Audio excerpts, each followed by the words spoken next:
Et il faut vraiment se dire qu'on est les chefs d'orchestre et que le personnel médical autour de nous, c'est les instruments, quoi. Ils sont nécessaires pour faire la symphonie, mais nous sommes les chefs d'orchestre.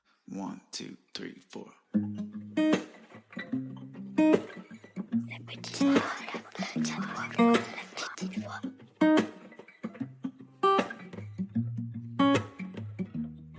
Yeah, your heart is a sun. Est-ce que vous avez déjà écouté votre petite voix? Cette intuition qui souffle ce qu'on n'ose pas toujours entendre. Celle qui pourrait, peut-être, tout changer. Je m'appelle Herveline et comme vous, j'essaye, pas toujours avec succès, de suivre cette boussole intérieure. C'est pour ça que j'ai créé La Petite Voix, un podcast où des femmes et des hommes partagent avec émotion, parfois même avec humour, ces moments où la vie bascule et où tout devient possible. Chaque épisode explore des histoires de nouveaux départs. Une séparation libératrice, une reconversion audacieuse, un burn-out surmonté ou une maladie qui révèle une force insoupçonnée. Autant d'histoires de doute, de peur, mais aussi de courage et de transformation. Chaque mardi, je vous invite à découvrir ces conversations intimes, sans filtre, des conversations qui vont nous éclairer, nous inspirer.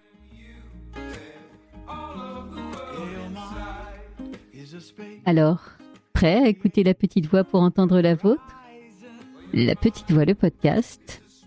C'est parti!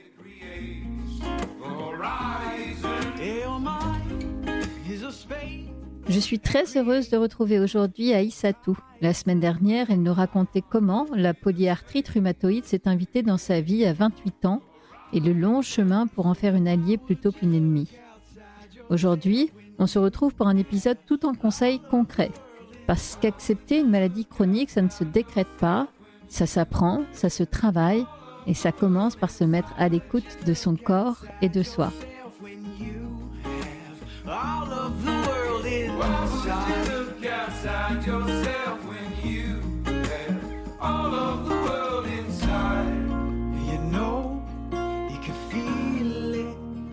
Eh bien bonjour Aïssatou et bienvenue à nouveau dans La Petite Voix. Salut Herveline.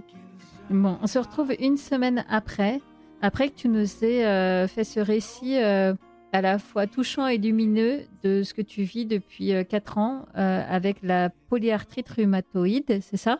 C'est ça. Et en fait, en t'écoutant là dans ce premier échange, ce que je trouverais hyper intéressant à partager aujourd'hui à travers ton expérience, c'est des clés, des conseils concrets sur comment on fait pour vivre avec une maladie chronique et peut-être plus et mieux encore que ça, tu emploies d'ailleurs ce mot-là, comment on en fait une alliée en fait.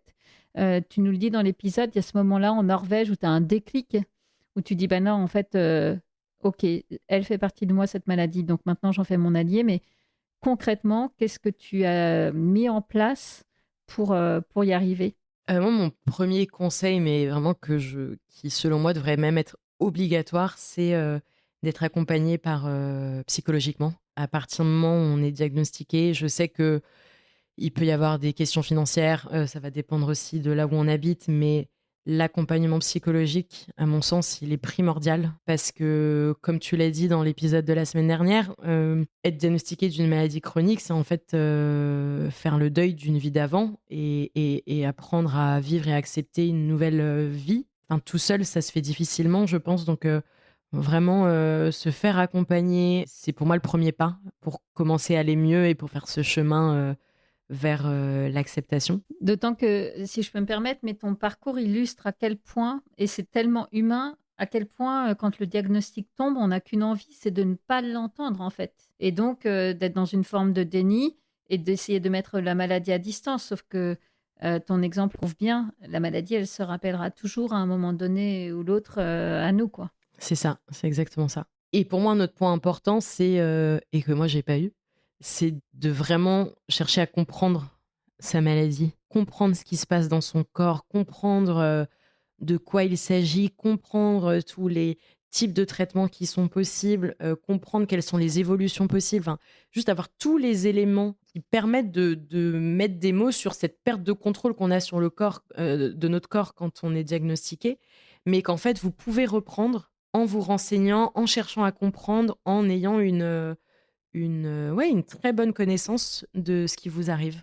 Ce que tu préconises là, c'est d'être acteur de la maladie et pas juste de se laisser porter par le flux des rendez-vous médicaux, mais en les subissant un peu. Exactement. Je trouve qu'il y a un point, pour l'avoir vécu aussi dans le parcours de la maladie, c'est que les médecins sont des sachants, enfin pour le coup, ils savent, et puis ils ont cette position donc haute vis-à-vis de nous qui sommes en situation de fragilité. Et ce sont aussi des personnes très pressées souvent, et ça, c'est pas de leur faute. Mais du coup, parce qu'on n'ose pas les embêter, on va se contenter de rendez-vous de 10 minutes, là où on aurait eu besoin de prendre peut-être du temps et de poser toutes ces questions-là que tu évoques, de explique-moi c'est quoi déjà cette maladie, quoi, j'ai besoin de comprendre. Et ce traitement-là, est-ce que, ok, explique-moi, enfin, et ça, c'est des choses, en tout cas, je parle pour moi quand j'ai été malade, où on n'ose même pas poser les questions, en fait, hein. Ouais, c'est super dur. C'est super dur parce que, comme tu dis, déjà, il y a quand même un truc, très hiérarchique de le médecin, c'est le sachant, c'est lui qui sait et moi, je suis la personne qui en demande du savoir du médecin.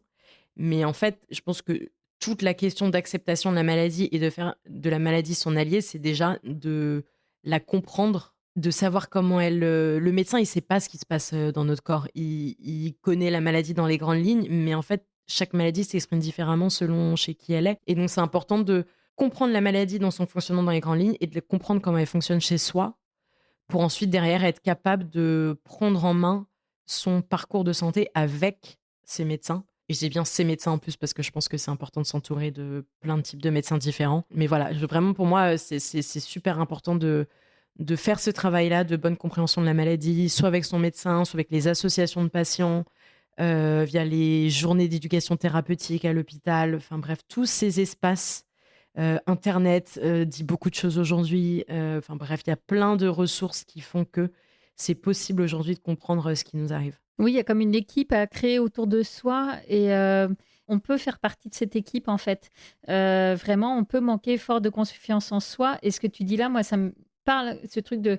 On peut se faire confiance aussi parce que c'est dans notre corps que le truc est en train d'arriver. Donc, bien sûr, il y a ce qui est écrit dans les livres et il ne s'agit pas d'aller à l'encontre de ce que disent les médecins, mais alimenter ce savoir-là par notre propre expérience et donc de se mettre à l'écoute de son corps comme tu as su le faire, c'est hyper important. Ouais. En fait, faut vraiment se dire qu'on est les chefs d'orchestre et que le personnel médical autour de nous, c'est les instruments, quoi. Ils sont nécessaires pour faire la symphonie, mais nous sommes les chefs d'orchestre. Il n'y a pas mieux que moi pour savoir ce qui me fait du bien, quoi, et ce qui me convient. Je dirais que c'est important aussi d'en parler autour de soi, hein, dans la mesure du possible, soit à son entourage, soit, pareil à nouveau avec des communautés d'autres patients qui sont touchés par, les mêmes maladies que nous, mais d'en parler, de pas rester dans la solitude et dans l'isolement de la maladie parce qu'en fait, bah, ça va venir jouer sur le mental et le mental joue sur le physique et voilà donc vraiment pas hésiter à s'entourer, pas hésiter à en parler, pas hésiter à partager les moments où ça va pas, à expliquer ce qui nous arrive, à dire aux gens aussi de se renseigner sur ce qui nous arrive parce que je sais que ça peut parfois être difficile de répondre aux questions de ses proches et d'essayer de leur expliquer la maladie quand nous-mêmes, on ne comprend pas toujours tout. Donc, pas aussi hésiter à dire à son entourage, renseigne-toi, regarde sur Internet et tu verras ce qui m'arrive et pour ensuite pouvoir en parler sereinement.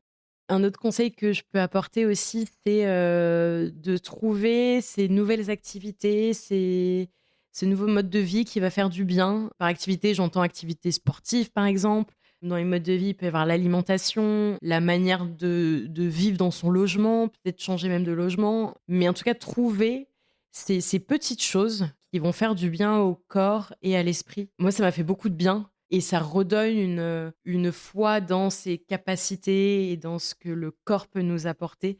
Donc, je ne peux que conseiller de faire ce travail-là aussi. Surtout, le principal conseil, c'est de se faire confiance et d'y aller à son rythme. C'est OK de mettre du temps à arriver à ce moment d'acceptation de la maladie. C'est OK aussi d'y arriver très vite.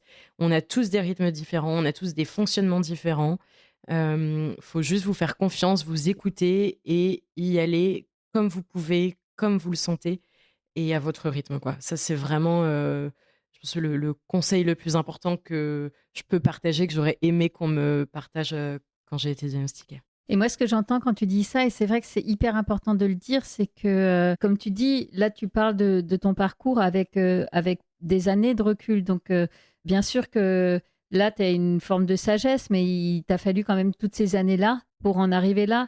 Et donc, le message aussi à faire passer, c'est de peut-être ne pas culpabiliser quand il y a des moments où on est hyper triste, hyper en colère et qu'on trouve ça hyper injuste. Et ben, en fait, c'est OK aussi. Ça fait partie d'ailleurs du process certaines maladies. Exactement, ça fait complètement partie du processus. Faut vraiment se faire confiance, en fait, et se dire qu'il y a un moment où ça ira et je suis même pas sûre qu'on arrivera un jour où, enfin moi en tout cas, je suis pas sûre d'arriver un jour et d'avoir des crises et de le prendre avec un grand sourire et de me dire: «Tout va bien, c'est OK», parce que ça reste un moment qui est difficile, mais de juste comprendre et accepter que oui, parfois ça va être dur, mais que ça va pas impacter tout le reste de sa vie, c'est le plus important. Donc vraiment écoutez-vous et ayez confiance en vous parce qu'il y a pas mieux que nous pour savoir ce qui nous fait du bien.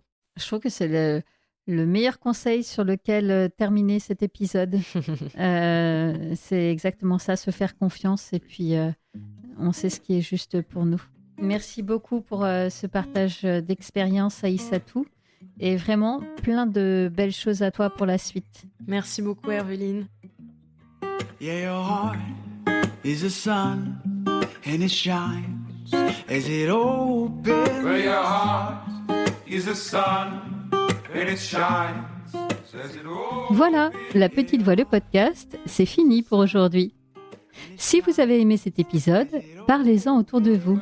Le bouche à oreille, c'est magique pour faire découvrir un podcast. Alors envoyez le lien de cet épisode à vos amis et vous verrez, ils vous remercieront. Et d'ailleurs, si vous voulez être sûr de ne rater aucun épisode, avouez que ce serait dommage, abonnez-vous à La Petite Voix sur votre plateforme d'écoute, Apple Podcast, Spotify, YouTube ou autre.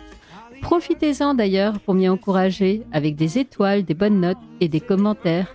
Non seulement ça fait plaisir, mais ça aide vraiment à faire découvrir le podcast à d'autres auditeurs. Je partage aussi les coulisses du podcast sur Instagram et Facebook. Et mieux encore, abonnez-vous à ma newsletter sur mon site, lapetitevoix.co. C'est là que j'ose vous raconter tout ce que je ne dis pas ailleurs. Ça fait beaucoup d'infos, je sais, c'est pour cela que j'ai mis tous les liens dans les notes de cet épisode.